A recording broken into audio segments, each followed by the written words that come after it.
तो आइए हम लोग difference between equity share and preference share देखेंगे। Basis of difference equity shares preference shares. 1. Rate of dividend.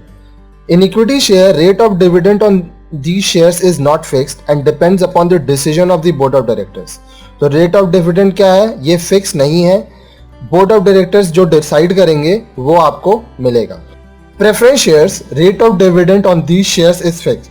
Preference share में क्या है कि जो रेट ऑफ डिविडेंड है वो फिक्स रहता है। 2. Payment of dividend. Equity share, dividend on these shares is paid after payment of dividend to preference share holder. पहले प्रेफरेंस शेयर होल्डर का पेमेंट होता है, फिर इक्विटी शेयर होल्डर का पेमेंट होता है। प्रेफरेंस शेयर्स में dividend on these shares is paid before payment of dividend of equity share. इसमें क्या बोल रहा है, सेम चीज कि पहले प्रेफरेंस शेयर का पेमेंट होगा, उसके बाद ही इक्विटी शेयर का पेमेंट होगा। Refund of share capital on winding of the company. अगर कंपनी बंद हो रहा है तो क्या है, equity shares on winding up of the company, equity shareholders get refund of capital only after preference shareholders have been paid off.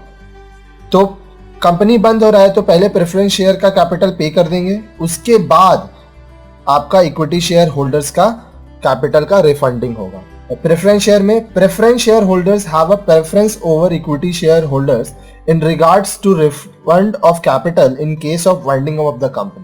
जो चीज यही है वही बोल रहा है कि पहले प्रेफरेंस शेयर का पैसा मिलेगा, उसके बाद ही इक्विटी शेयर का पैसा इक्विटी शेयर होल्डर को मिलेगा। 4. Voting rights. Share holders have voting rights in all matters. Equity share में जो शेयर होल्डर होते हैं उनका वोटिंग राइट्स हर मैटर में होता है। Share holders can vote only in special circumstances. लेकिन प्रेफरेंस शेयर में सिर्फ कभी कभी स्पेशल सिचुएशन में ही वोटिंग का राइट्स होता है। Redemption. Shares can not be redeemed during the life of the company. ये है आपका इक्विटी शेयर्स और ये है प्रेफरेंस शेयर्स। तो इक्विटी शेयर में क्या हुआ, जब तक कंपनी का लाइफ है तब तक आप शेयर्स को रिडीम नहीं कर सकते। Preference shares can be redeemed as per terms of issues. तो आपका जो नियम है उसके हिसाब से आप उसको रिडीम कर सकते हैं।